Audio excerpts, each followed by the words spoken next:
The house at the end of Hollow Creek Road was not abandoned, it was waiting. That was the feeling people described when they dared to speak about it. Their voices trembling as if the house itself could hear them from miles away. It stood alone, far from the comfort of streetlights and neighbors, surrounded by dead trees whose twisted branches clawed endlessly at the sky. By day, it looked like just another decaying structure forgotten by time. But by night, it transformed into something else entirely, something alive. The windows reflected nothing, not even moonlight, as if the darkness inside was deeper than the night itself. Locals said the house didn't scare people away. It invited them. Curiosity was its language. I had heard the stories for years, disappearances, screams that echoed from nowhere, shadows that moved when no one was there. People claimed the house changed, rooms shifting, hallways stretching, doors appearing where none existed before. Every story ended the same way. They went inside and never came back. I laughed at first. Haunted house legends were common in small towns, exaggerated by boredom and fear passed down like folklore. But curiosity has a dangerous way of sinking its teeth into the mind. The more I ignored the stories, the louder they became. The house lingered in my thoughts, whispering questions I couldn't answer. What if it's all fake? What if there's a rational explanation? What if I'm the one who proves them wrong? On a cold October night, when the wind carried the scent of damp earth and decay, I found myself standing at the edge of Hollow Creek Road. My car headlights barely reached the iron gate ahead, rusted and bent like broken bones. Beyond it stood the house, larger than I expected, older, watching. The silence was unnatural, no insects, no birds, no distant traffic, just the low hum of the wind, weaving through the trees like a warning I chose not to hear. As I stepped out of the car, the cold wrapped around me instantly, seeping through my jacket and into my spine. It felt as if the night itself was alive, pressing closer with every breath I took. The gate creaked when I touched it, the sound sharp and painful, echoing far too long. That's when I noticed something strange. The front door of the house was already open, just slightly, as if someone or something had been waiting for me to arrive. My heart began to race, but my feet kept moving forward. Each step felt heavier than the last, as though the ground itself resisted my presence. The porch groaned under my weight, wood sagging like it remembered others who had stood there before me. The air smelled of dust and rot, mixed with something metallic that made my stomach turn. Inside, the darkness swallowed me whole. My flashlight flickered before stabilizing, revealing a narrow hallway lined with peeling wallpaper. The patterns looked wrong, twisting into shapes that almost resembled faces when stared at too long. The door behind me slammed shut on its own. I jumped, spinning around, heart pounding, but there was no one there. Only the door, closed, locked. The sound echoed through the house like a heartbeat. Slow, heavy, alive. That's when I realized the silence wasn't empty. It was listening. As I moved deeper inside, the temperature dropped further.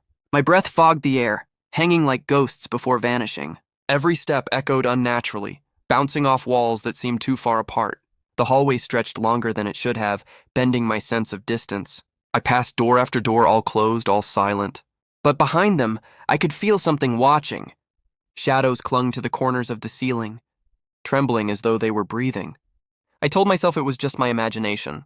Old houses make noises. Old houses settle. Old houses creak. But old houses don't whisper. I stopped walking when I heard it. A voice, soft, careful, calling my name. My real name. I hadn't spoken it out loud. The sound came from everywhere and nowhere at once, sliding across the walls like fingers tracing skin. My chest tightened as fear finally began to overpower curiosity. I turned around slowly, scanning the darkness, flashlight shaking in my hand. Nothing, just shadows. But they felt closer now, thicker, heavier, as if they were leaning in. I reached the staircase at the end of the hall. Each step was worn down, the center hollowed by countless feet that had climbed before me. On the wall beside it hung old photographs in crooked frames, families, couples, children, all smiling, all staring directly at the camera. Except their eyes. Every single pair of eyes had been scratched out, except one photo at the very end. My blood ran cold. It was me, standing at the gate, taken from behind. The timestamp burned into the corner of the image showed a time from 3 days ago. I had never been here before. At least, I didn't think I had. The house creaked again, louder this time, like a deep sigh of satisfaction. That's when I understood something terrifying. The house didn't react to fear. It fed on curiosity, and mine had already brought me too far inside. The staircase groaned beneath my weight as I climbed, each step releasing a sound that felt less like old wood and more like a warning. The whispers faded as I ascended, replaced by something worse, silence so heavy it pressed against my ears until they rang. Halfway up, I turned around, driven by an instinct I couldn't explain. The hallway below was gone. In its place was a long, narrow corridor I had never seen before, stretching into darkness, its walls pulsing faintly like a living thing. Panic surged through me, but when I blinked, the hallway returned to normal. Or at least what I thought was normal. The house was already teaching me its first rule. Reality here was optional. At the top of the stairs, a wide landing opened into multiple doors. Too many doors. I was certain there had only been 2 when I first looked up. Now there were 6. Each door looked different. One freshly painted, one cracked and swollen with moisture, one covered in scratches from the inside. I approached the scratched door, my hand trembling as it hovered inches from the handle. The whispers returned, overlapping now, dozens of voices speaking at once. Some begged me not to open it. Others laughed, urging me to look inside. Curiosity won again. It always did. The room beyond was a child's bedroom. Toys lay scattered across the floor, frozen in mid-play, as if abandoned in a hurry. A rocking horse moved slowly back and forth on its own, creaking in rhythm with the house's breathing. The walls were covered in drawings, crude crayon sketches of the house, drawn again and again, always with dark figures standing in the windows. In every drawing, there was one small figure outside approaching the door. The same figure, me. My throat tightened as I stepped back, only to bump into something solid behind me. I spun around, flashlight swinging wildly. The room was empty. No one was there, but I could feel it. The unmistakable sensation of being observed from inches away. The air shifted, growing warmer, heavier, as if something invisible had leaned close to my face. Then came the voice, no longer whispering, no longer hiding. "You're early this time." The words crawled directly into my mind, bypassing my ears entirely. I stumbled out of the room, slamming the door shut, heart racing. The landing had changed again. Now only one door remained at the far end, slightly open, light spilling out beneath it. I didn't want to go toward it. Every survival instinct screamed at me to run, to find a way out, to break a window if I had to. But when I turned toward the stairs, they were gone, replaced by a smooth, unbroken wall. The house had closed behind me. Rule 2 revealed itself without mercy. Once you go deeper, there is no going back the same way. The door at the end of the landing creaked open wider as I approached, almost eagerly. Inside was a long dining room, dominated by a massive table set for dinner. Plates, silverware, glasses, all perfectly arranged, covered in thick layers of dust. At the head of the table sat an old tape recorder. It clicked on as soon as I stepped inside, the sound sharp and sudden. A man's voice crackled through the speaker, shaking with fear. "If you're hearing this, it means you're already inside. Don't trust the rooms. Don't trust the memories. And whatever you do, don't listen when the house starts sounding like you." The tape ended abruptly, replaced by a low hum. The lights flickered, and suddenly the chairs around the table were no longer empty. Shadowy figures sat in each seat, their shapes flickering like dying flames. They turned toward me in unison. I couldn't see their faces, but I could feel their attention drilling into my skull. The whispering returned, louder now, more confident. The house wasn't hiding anymore. It was speaking through them. I ran. The hallway outside twisted as I sprinted, stretching and narrowing like a living throat trying to swallow me whole. Doors slammed open and shut around me, revealing flashes of other rooms, bedrooms, kitchens, basements, each one filled with moments frozen in terror. People screaming. People crying. People realizing too late that curiosity had betrayed them. The walls pulsed with dark stains that looked disturbingly like handprints, layered on top of each other, reaching toward the exit that never appeared. I burst into a large living room, collapsing against the wall, gasping for air. In the center stood an old grandfather clock, its pendulum swinging slowly despite the silence. As I watched, the clock face cracked, numbers falling away, replaced by words carved into the wood. "The house remembers you." Memories flooded my mind, fragments of nights I couldn't recall, dreams where I walked these halls before, conversations I had forgotten. The house wasn't just haunted. It was familiar. It had learned me, studied me, and the most horrifying realization settled deep in my chest. This wasn't my first visit. The clock chimed once, then twice. Then my own voice whispered from behind me, perfectly calm. "Don't worry. You get used to it." I didn't turn around. I couldn't. The voice behind me sounded exactly like mine. Same tone, same calm certainty, the kind of voice you use when you already know the ending. The grandfather clock stopped ticking, its pendulum freezing mid-swing, and the silence that followed was so absolute it felt violent. Slowly, against every instinct screaming inside me, I faced the voice. The room was empty. No one stood behind me, but the wall had changed. Where there had once been peeling paint, there was now a door I was certain had never existed before. Dark, narrow, breathing. The handle was warm when I touched it. The door led to the basement. The stairs descended sharply, swallowed by darkness that my flashlight struggled to penetrate. With every step downward, the air grew thicker, heavier, filled with the smell of rust, mold, and something unmistakably human.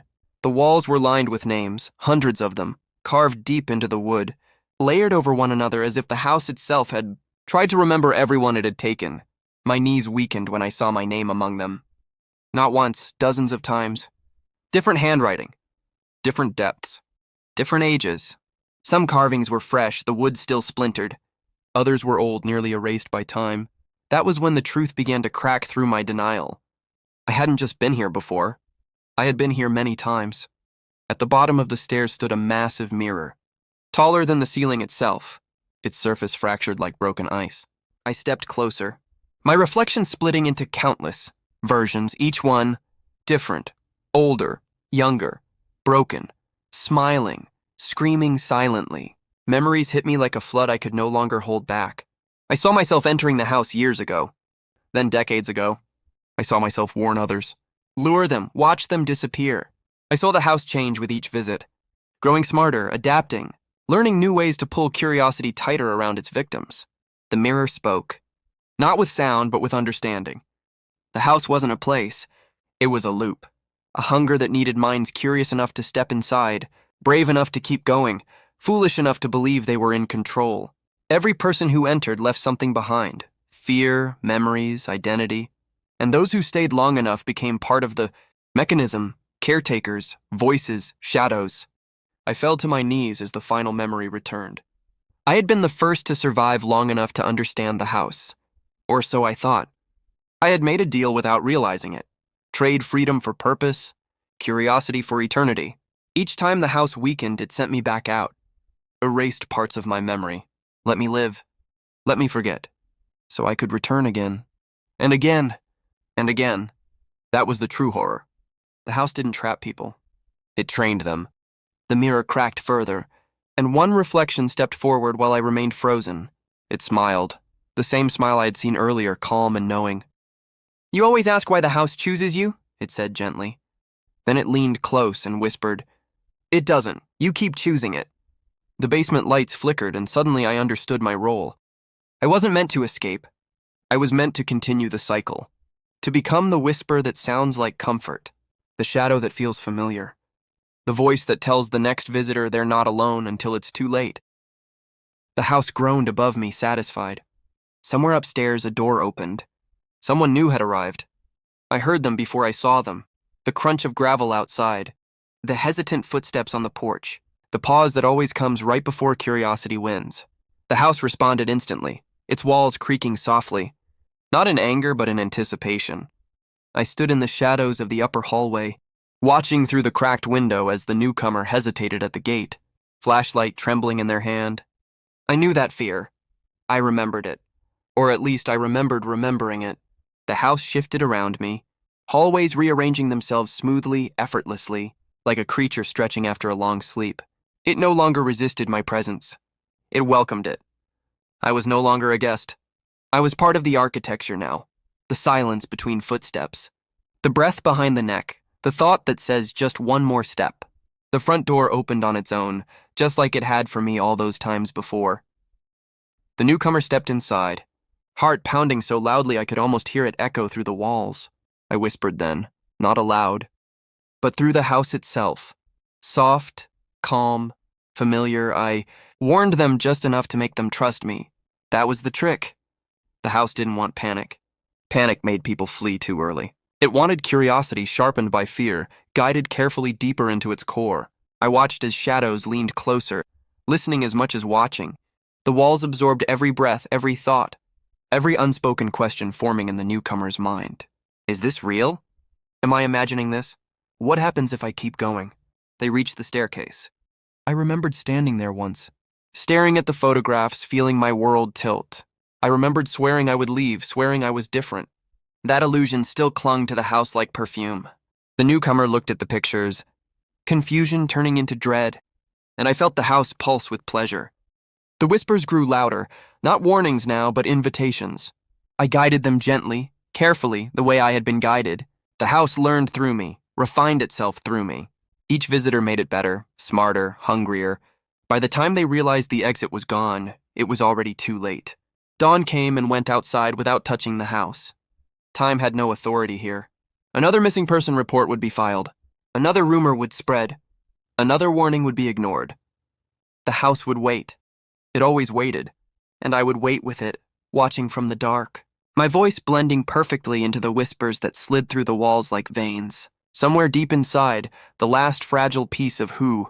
I used to be still screamed, but the house was very good at swallowing screams.